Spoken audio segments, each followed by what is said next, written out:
Hi, everybody. Welcome to office hours for Wednesday, July 30th already. Holy cow.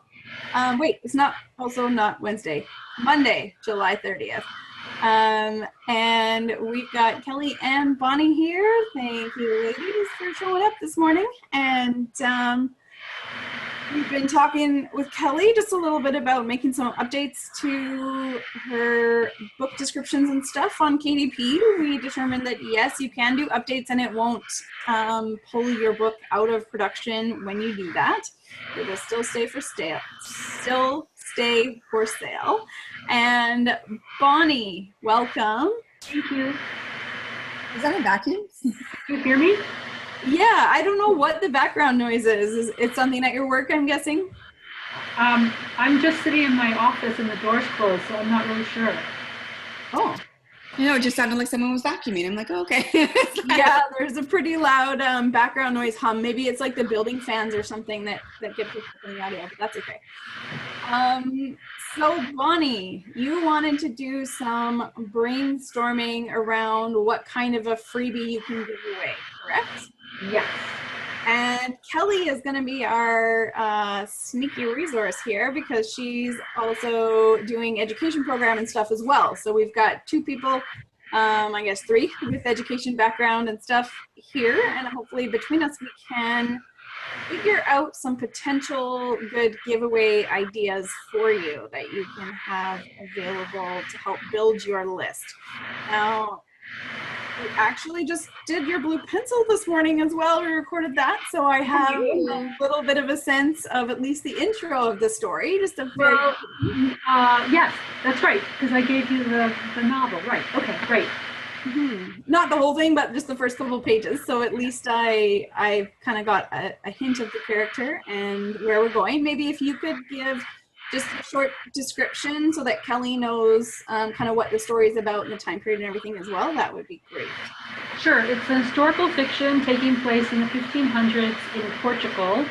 And my main character is just turning 12, and it's a sort of coming-of-age story. She is a secret Jew, so she is Christian in public and Jewish in secret, and has been living that way all her life. And when we start the novel, it's just on the edges of the information that the Inquisition is coming to Portugal. And this character, Esther, who's called Maria by the outside world, is desperate to make sure to get her family to see her as an adult and treat her like one. And she has never really looked at her dual identity as more than just the circumstance, and has no real concept of the danger of having a secret identity. So in the story, her need to be a grown-up gets interrupted or added to by the dangers that she learns about. And yeah, that's the story. I mean, that's not the whole story, but that's the premise. Gist. Perfect. Okay. So, and remind me, when does this book come out, Bonni? It's unclear when it comes out. I have finished my final revision. I have some steps to take in terms of cleaning up my synopsis and my query letter to send it back to a couple of agents who looked at it a few years ago and were interested but just wanted me to do some more work on it. I also plan to send it to maybe a few other agents. And then I had originally given myself till the end of this year, but I think I'm more like mid next year. If I don't have representation, then I will self-publish. Right. So we're looking at any number of possibilities of how quickly or not quickly it will be published. Right. Okay. So we want something that is standalone enough that it doesn't have to wait for the book to come out to be useful, right? So that you can have it available starting any time and be building that list so that you already have an established platform by the time your book comes out. Whichever channel that will be, then you'll have that group of readers ready and waiting. Right. And icing on the cake would be that people you know, trading their email to me would also give me this could be a different time that we talk about this, but that engaging them with that first freebie would be a way to then be able to continue to engage them now and again, to offer other things that might be valuable to them, again, because this could be a year, well, it will be a year or more no matter what. Mm-hmm. Yeah, for sure. And you have other published books out, correct? I do, yes. Yeah, and But so none of them have anything to do with this. okay, and are any of them the middle grade, or they're all completely different? They're all completely different. I have books for adults, and I have the only children's kidlit I have is a Jewish holidays journal, and it's certainly not for middle grade, it's for littles. So I have nothing else middle grade. Okay, but topically, did you say a Jewish holiday journal? Yeah, and that's for littles, not for middles. Right. Like, yeah. But at least like topic wise, it's relevant in terms of being Jewish focused. Yeah. So that is useful. If we're looking, because there's multiple ways to create a relevant list, right? And so if you're looking at having Jewish culture or holidays or calendars or experience as one of the central themes in that list, that's kind of one of the audiences you're looking at attracting, then, you know, if you're looking to advertise or promote relevant pieces to them, then if we know that right now there's 2 products that deal with sort of Jewish educational pieces that are for kids specifically, then this would be one and the holiday journal would be another. Is there anything in your adult books that would tie into that theme as well, or is there just these 2 that we would focus on? I mean, one of the things that gets me like paralyzed is thinking about the audiences. I mean, there is certainly a Jewish educator, Jewish Jewish parents, etc., that is one audience. But then there's also, I think, the sort of homeschooling and teacher audience, and they don't necessarily overlap. So, I mean, in terms of my other books, I mean, I wrote books about writing. Mm-hmm. So I've written, a bestseller and a non-bestseller on creative writing, but they're really, really old. I don't even think that I don't think they're in print anymore.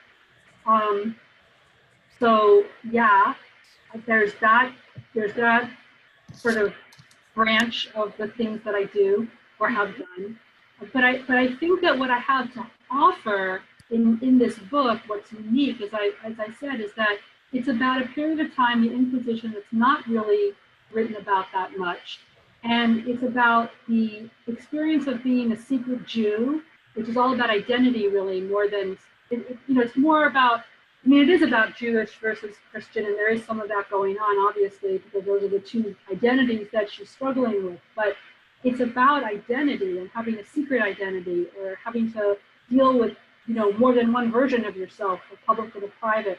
And I think that what's different is that piece of it, that it's about a time period that's not written about, a part of Jewish history that's not really spoken a lot about, and about one of the people that helps save my character is a real historical figure, Gracia Mendez, who's a pretty unsung female Jewish hero. So there's this whole girl power, women power thing going on as well, in terms of, that's another theme, I guess. Yeah, for sure. Okay, that's great. Do you have a question? Yeah. So are you looking to do something to build a mailing list? Are you looking for a giveaway to get people to sign up, essentially? Exactly. To link to the works that you have out and will have out? I'm looking for something to give away that, and it might be different things for the different audiences. So I'm looking for giveaways to collect emails, to have a list of people that could potentially be buyers because there's some connection. Yep. Yeah, that's what I'm that's great. I'm assuming you're doing it like you have a newsletter or something to sign up on your website or with MailChimp? Nothing right now. So I'm looking to create a thing that I can then go on Facebook groups and blogs and podcasts if I'm lucky, and say, hey, I've got this great thing for you. And then if they click on that link, then they're going to a page where they put their email and they get something back. Okay. That's what I'm thinking. Yeah. So a couple things come to mind. I mean, you could do a little profile and lesson plan that revolves around this character that's a real life figure. So that's one option if you want to make that something that could be tied into, a history class or social studies or whatever. You could also make it a creative writing exercise around finding a historical figure and writing a fictional story about it. So you could offer, like, here's the profile about this real person. If you were writing a story, how would you work her in, or what would you do?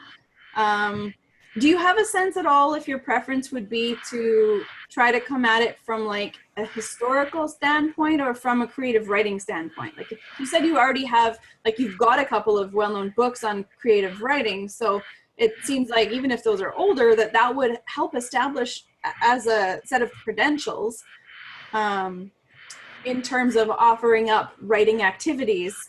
Sure. My concern with doing the creative writing is that it's just so done already. Like, you can find that anywhere. You can find, lesson plans on how to write historical fiction. So it doesn't really feel like something that's very, like, why would you bother getting it from me? Whereas the history part, I think there's less out there. So it's kind of more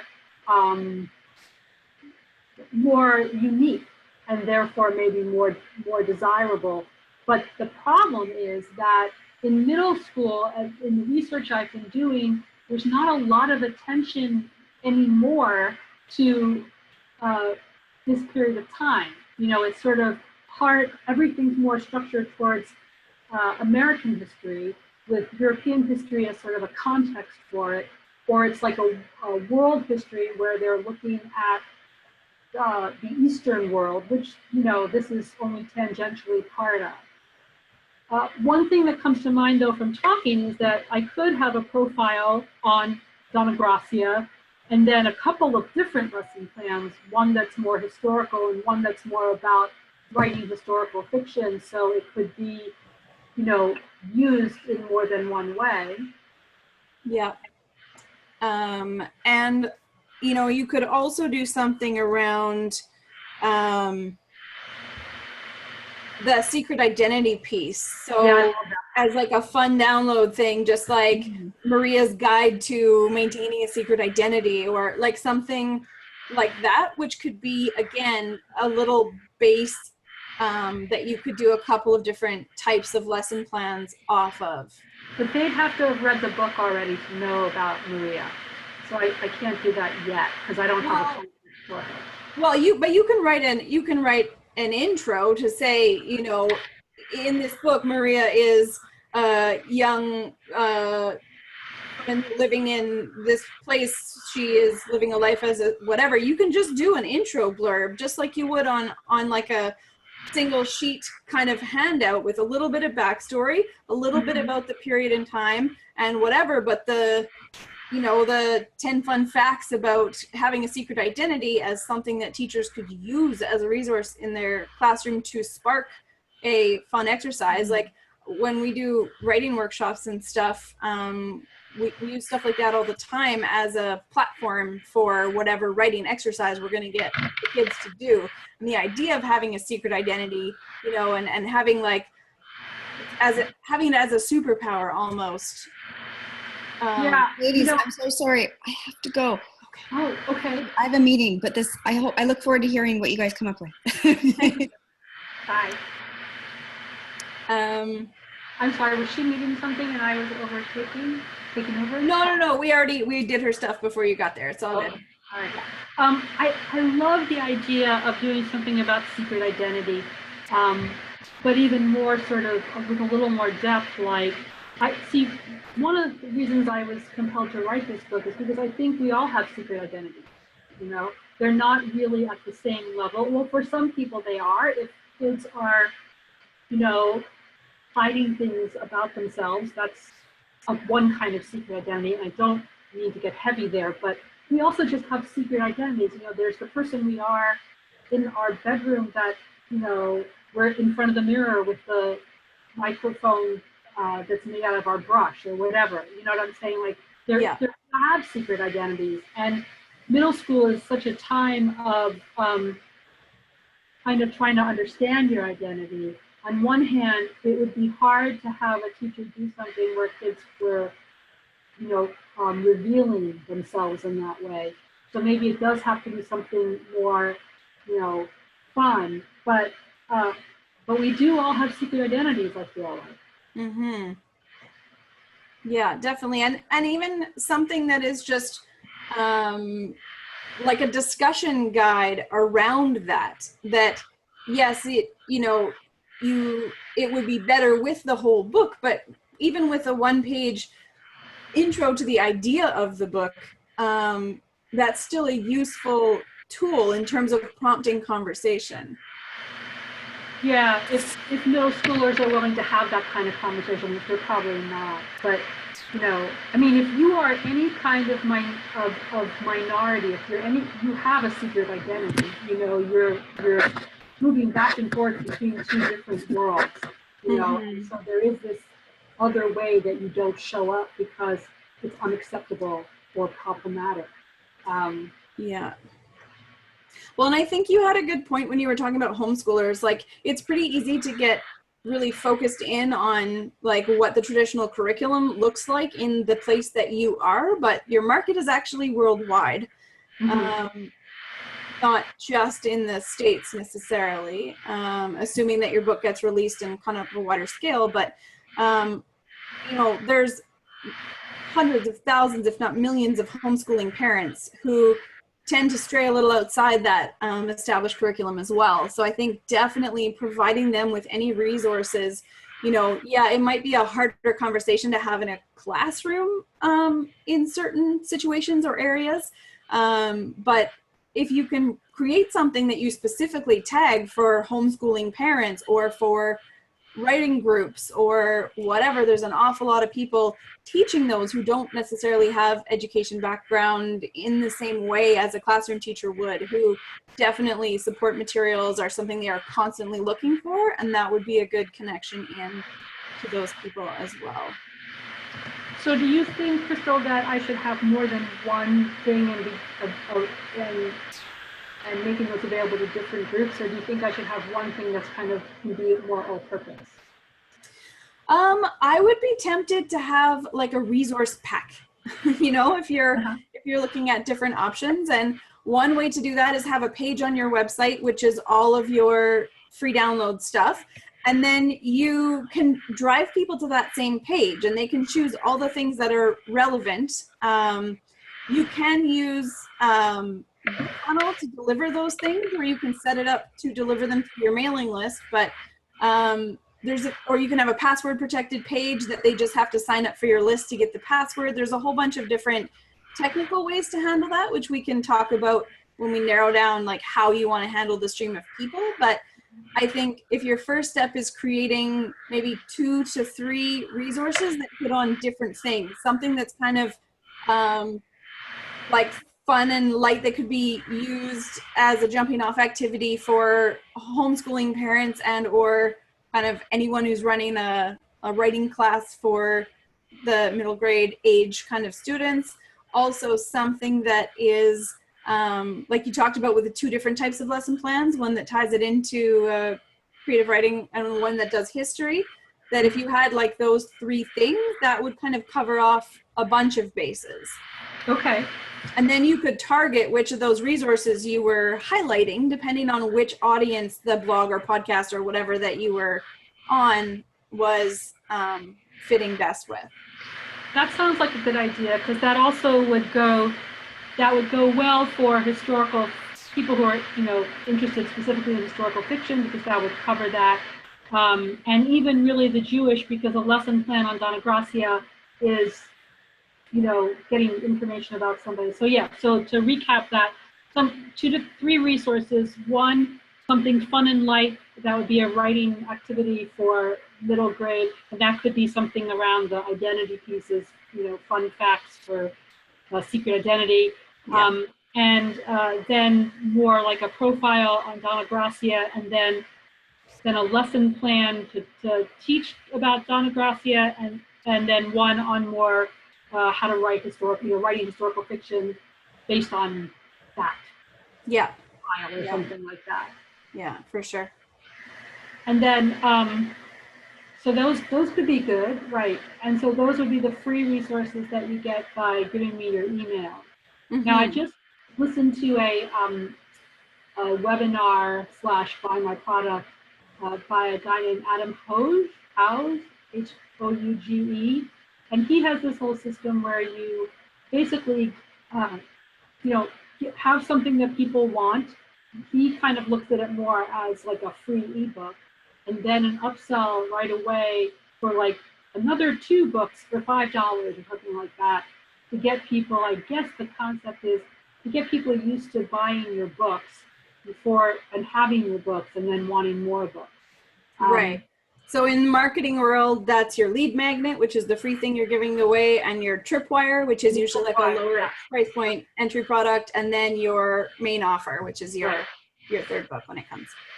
So maybe that I need to wait until the book is closer to being out there. Yeah, I mean, and with books, you do that, but you can do it in stages. It doesn't have to be like the second they download the free thing, you offer them the next thing, because you're going to build your relationship over time with those readers. And so having a list of those other relevant resources and highlighting their attention to different things as you go, you can build that relationship over time through emailing your list directly. And so that's something where it doesn't have to all be in place to get started, for sure. You can start by just having your offering and driving people there. And then, maybe it comes around to a relevant holiday that's featured in your holiday journal. Then each time a relevant holiday is coming up, you could send out a related email or blog post. My other question was going to be, do you have a blog? No. Okay. So that's something to think about, is including a blog in your website where you could put up little relevant snippets. I mean, that's not true. I guess I do. I mean, I have something on the website, but I haven't done anything with it for years. Right. So I don't know if, I have posts people can read on my website. But I hear what you're saying. So just thinking, if you're going to focus on a market of educators, homeschoolers, parents, or people interested in, the incorporating some Jewish history lessons or related items into their teaching or their lives, then having some blog posts that you start putting up that are related to that and will help pull people back to you. It's just another way to have people find you. Right. To write articles what about the girl power aspect? Because I think that's love that. Yeah, love that. Should there be something? I mean, Donna Gracia is a girl power person, and I can certainly write it that way, the profile. And so if you can connect that, if you can take this historical figure, have her profile, and then have part of the activity incorporating the girl power aspect, then that's just another angle for your blogging. So we've, if you've got, you sort of think of it as 3 to 5 main areas on your blog that are kind of hot topic keywords.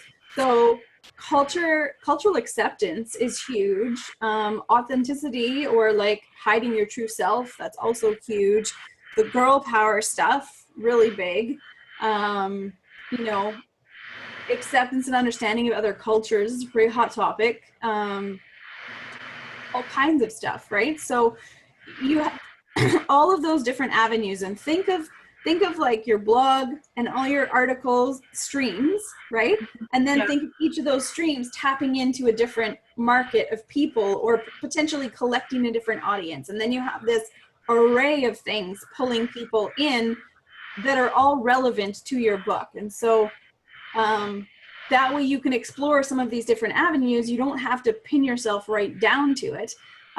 Anybody who's interested in the right bits and pieces, which is the resources you've created, will follow through. If the end of every blog post says, hey, check out, these resources to help you teach this in your classroom or family or whatever, then you're funneling people in to that more and more focused on your mailing list, and then you've got that list. So you've offered them something of value for free without them having to give away anything first, which is like your blog posts, and or wherever you're posting on other sites.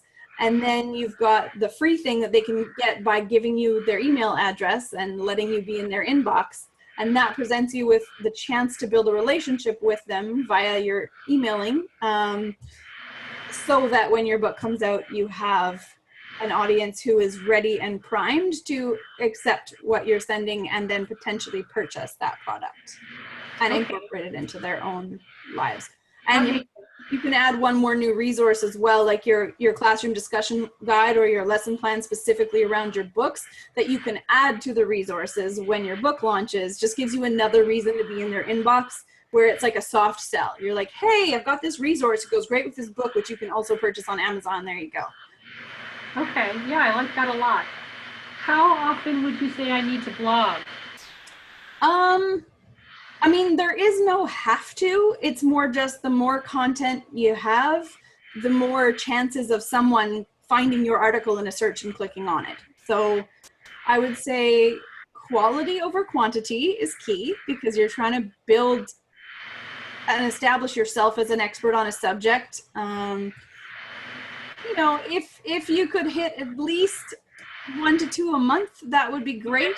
Maybe one real article and a couple smaller like tidbits. I don't know if your holiday book has like how many Jewish holidays there are in a year, or how many the book features, but think about maybe you do one post a month about a Jewish holiday and kind of look at what content you have that you could repurpose a little bit. And make yourself a little bit of a content calendar from what you have and what you'd like to have at the end of that year. Okay. Content calendar. Okay, that all makes a lot of sense to me. And I guess we can talk at another time about, once I've got some of this stuff together, kind of putting it up there, like you said, figuring out the best way to do that, and how to sort of get. I mean, the thing about blog writing that I kind of stopped, one of the reasons is because it just felt like it was just didn't really go anywhere, you know, because I don't have a list. So it's just kind of sitting there, and it's not really, you know, I'm writing to myself, I'm talking to myself is what it felt. So I guess one of the things that I'll also maybe create with your support is sort of a strategy, a calendar of how I want to get that blog post made, get people aware of that blog post. Yeah, absolutely. So I think if you can pin down which things you want to create and think of, just do a brainstorming dump of ideas about what you might have to blog about. And you'll find that ideas come up as you're thinking of what to put in your resources that would be blog posts as well. So for each of the resources you're going to make, you're going to want to have about 10 little blog posts that will feed back to that resource. Okay. So if you think of doing high-level resource and then 10 smaller ideas or pieces that would tie into that for each of those 3 things, that would be your next step of homework. Okay, that's a lot of really clear homework. I love that. Excellent. I can put it into my mastermind, you know, tasks and accountabilities. I think I probably am going to need more than a week, but I think I will. Yeah. I think I will certainly like get back and let you know weekly, either if I can get on this call or just by email, kind of where I am, because that helps me stay focused moving forward. And then if I get stuck, which, you know, is just a slight possibility, that I won't get derailed, which is one of the things that happens for me. And that's why one of the many reasons I'm so excited to be part of Creative Academy, because it's kind of this foolproof way not to get derailed. Yes, we're like the guardrails along the edge of the road. We'll just bounce you right back into the middle.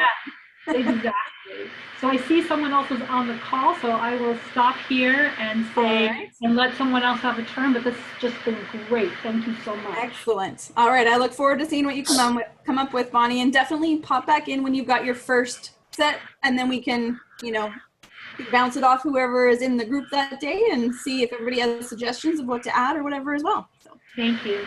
you're welcome. Hi, Chris. Hello. How are you? Good. How are you? I'm fine. I'm sorry. I was late. I was, all the usual list of major stuff to do, and I suddenly noticed, and I was just about to disappear, and I thought, oh, wait a second, is there not a? I forgot that you were a member. Yeah, you have 16 minutes. What do we need today? Well, well, I've the Kindle Countdown started. Oh. Yeah. So did we get a post in Glip? Did you share? No, I haven't done that yet. Oh, okay. First item of homework. It's on my list to do. Yeah, so I shall go there. Excellent. And remind me again which section I put it in. So you can put it in a couple different places. You can drop it in Connect with Readers if you like. We still have most people that haven't joined all the groups yet. So you can also just put it in Creative Academy members, like the general one. That's where everybody who's in the Glip space right now is getting those ones. So if you just say, hey, everybody, just FYI, this is on promo. And if you want to spread the word, I would be eternally grateful. Great. All right. That's what I'll do. And I'll put the US ASIN and the link, basically the link to Amazon on there. Yeah. As well. Yeah. Yep. Great. Okay. That's perfect. Well, I did all that, and it's already received quite a bit of promo. I can't remember if I told you, but I'd booked Written Word Media, which is a promo. Do you know them at all? Those people, Ricky Woolman and people. Yeah, I know of them. I don't know them personally, but right. So anyway, Mark Lefevre, who you know him, right? Yeah, Mark Lefevre. Kobo. Used to be, well, not anymore. Yeah.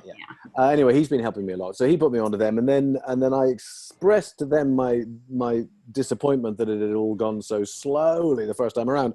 So they said, well, we want happy customers, so we'll do it all again for free. So they're doing that, which is great. Oh, and she's just emailed me saying I'm showing 48 sales so far. Yay! That's pretty good, isn't it? Yeah, pretty that's good awesome. for a morning, for a first Kindle morning. What else did she say? Sorry, I'll read her email out to you and see if there's anything exciting. And what's the price point you put the? And I'm hoping you'll close at 100 today, plus the reads. She says, over the next few days, you're also climbing the charts. You're in the top 103 subgenres. Oh, and your overall rank is under 12,000, which is the highest it's ever been. Well, that's not bad, is it? That's fabulous. Yes, good, yes. Oh, and they must have already done, because I was going to put it in my own categories, but they must have already, because Amazon put it in different categories, don't they? Depending. Yeah. So, well, that's good. Top 100 in some awesome. genres. I think the highest I'd risen before was 69 in German military fiction or something weird.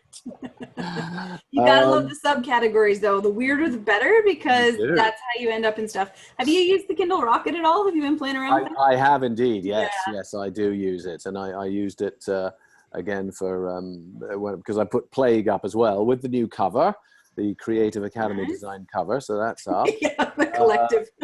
But yeah, the collective. Yes, it's the Borg. I haven't done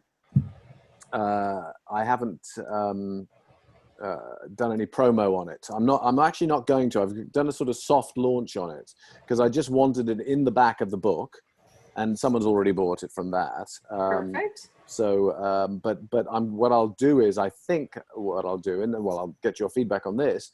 I thought I'd wait until it's available for a Kindle Countdown. I've got it on at $2.99 at the moment, but I thought I might wait the month, then slap a load of promo on it and I'll do a Kindle Countdown on it then, because it does seem to be the way to go. Yeah, for sure. And the beauty of it is when all your promo goes out, when you're doing your countdown, you get, when the price goes back, you usually still have a whole bunch of full price sales for a few days after the price changes back again, because people are slow to get there, but then they've already made the decision once they've clicked that they're going to get it. then Right. they tend to be like, nah, it's only $2 more or whatever. Like, I'll just go for it. Right, So, right, exactly. there does tend to be a spike in the sales for just the few days after. And there's also usually a spike in the page reads, because a lot of people will get these promo newsletters about the good deals that are out there for books that are on the countdown. But then they will also, if they have KU, they'll see that it's available, and then they'll download it through KU right away. And they may not get to it for a bit in actual Right. reading order because they already have stuff in their library. So you should notice also page reads increasing after those promos, even if it's not just from purchases. So Great. That's yeah. great. Now, So it's like a 2-week tracking period usually for knowing how well a promo really did. okay, that's excellent news. Right. Now, it's fairly straightforward, isn't it? If I want to check up on what Ricky's just said, I just go to the Amazon page and it'll list the categories, won't it? Yeah, so you can see, well, here, let's just take a look. I'll do a screen share. All right. And we will just... Are you going to be able to access it, though? Because remember, we have that Canadian problem. right. It might show it, but it might just... Well, it should. We can see rankings and everything. You wouldn't be able to buy it, You know that's what? all. You can also see a ton of that information. You can see in your author dashboard. Oh, I can? Yeah, you can log into your KDP account and you've got a dashboard, so you can check up on all the sales and everything. I can check up on the sales. I knew that, but I didn't think I could see categories and things like that.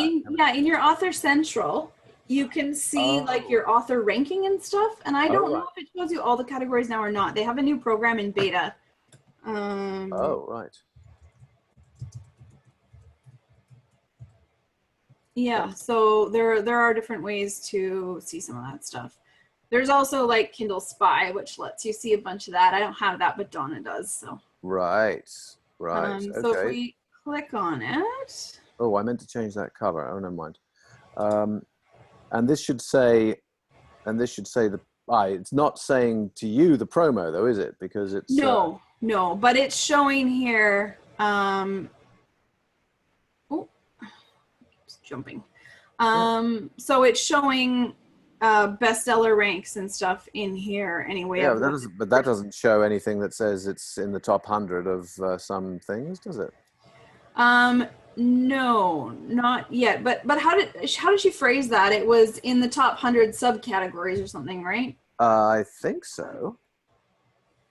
I think that's what she said. Do you want to just... Well, so the other thing to know, this ranking thing changes every hour. So the hour that those 48 people bought those books right after the promo was sent out, you're going to have a very different sales rank than 5 hours later when not as many people are opening it, or it's more staggered, right? Like, right. So your rankings are updated every hour.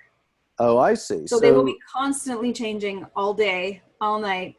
Especially if you hit European markets, like, often I find about 6 a.m. or 7 a.m. is my most accurate time for like British readers are reading, and then you get totally different. Oh, right. Will the Kindle promo, the Kindle Countdown, will it be in all those other markets as well, apart from .co.uk, which you have to do separately, right?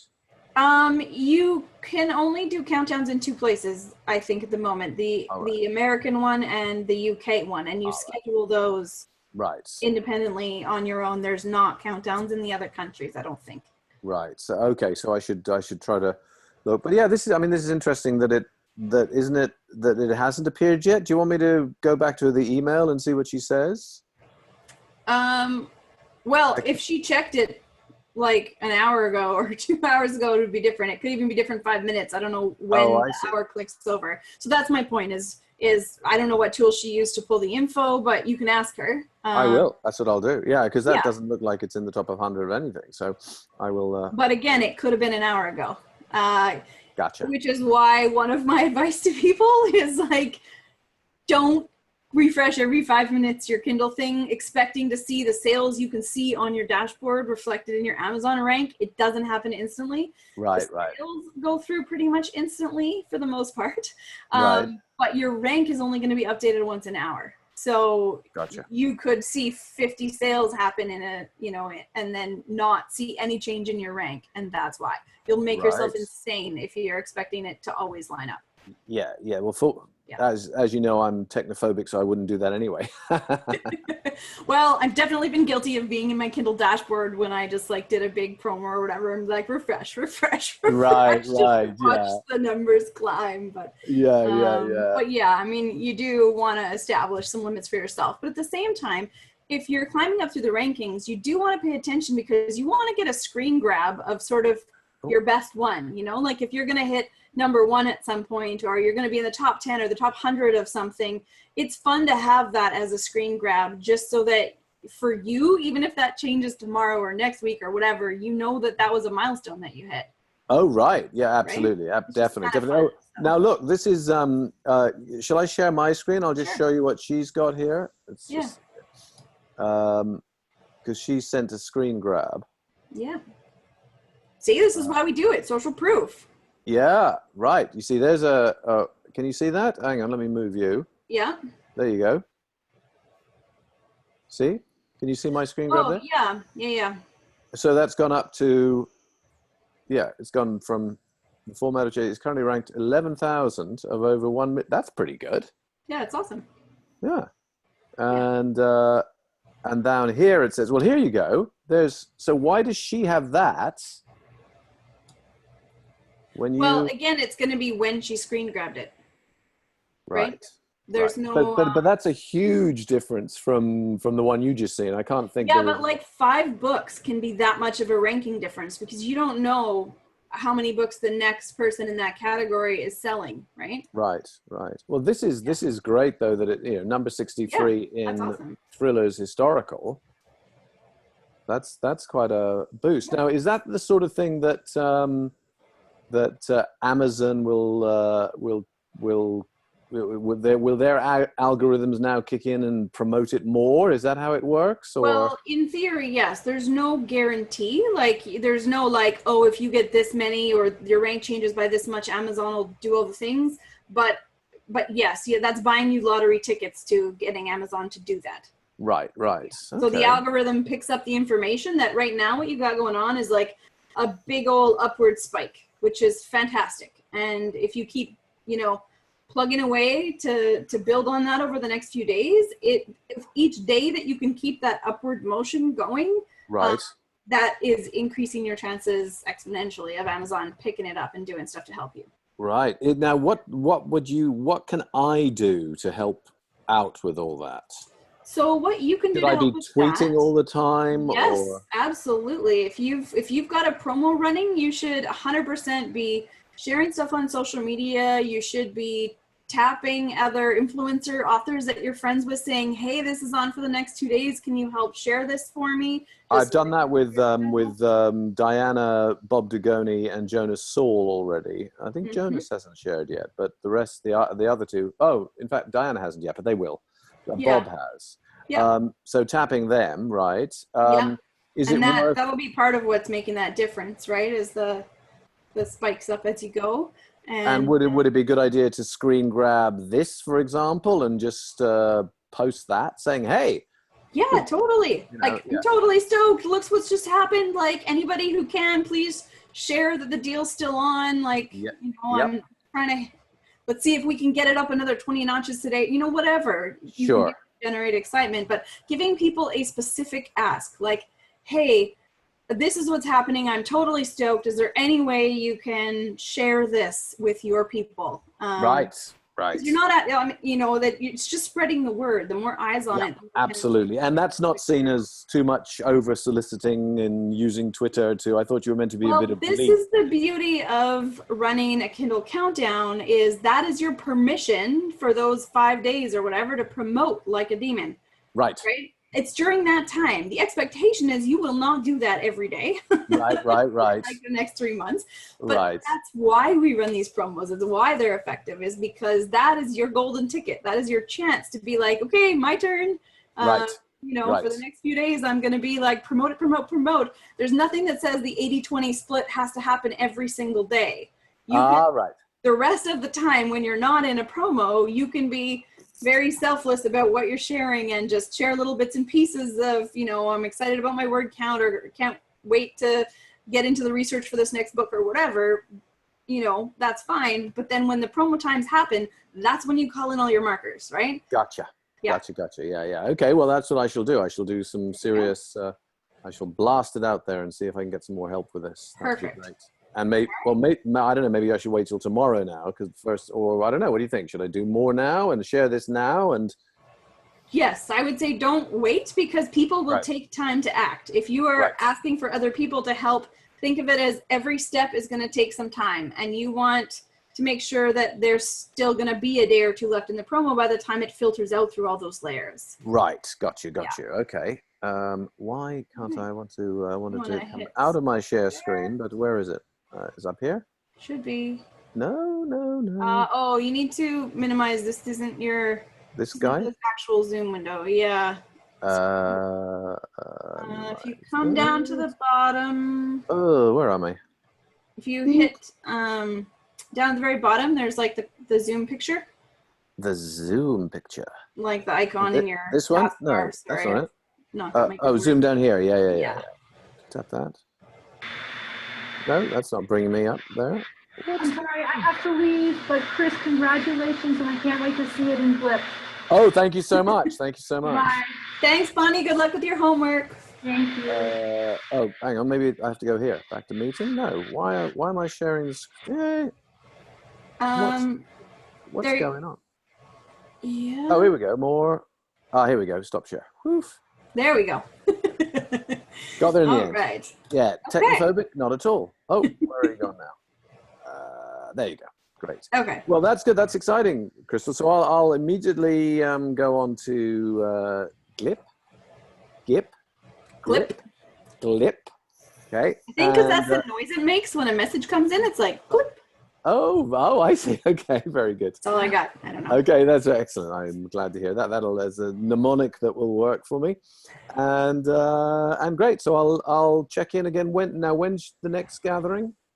Well, let's see now. Tomorrow, Eileen's office hours are at 9 a.m. and Donna's are at 6:30, and I will be back on Wednesday at 5. Excellent. Well, I will try to see you then.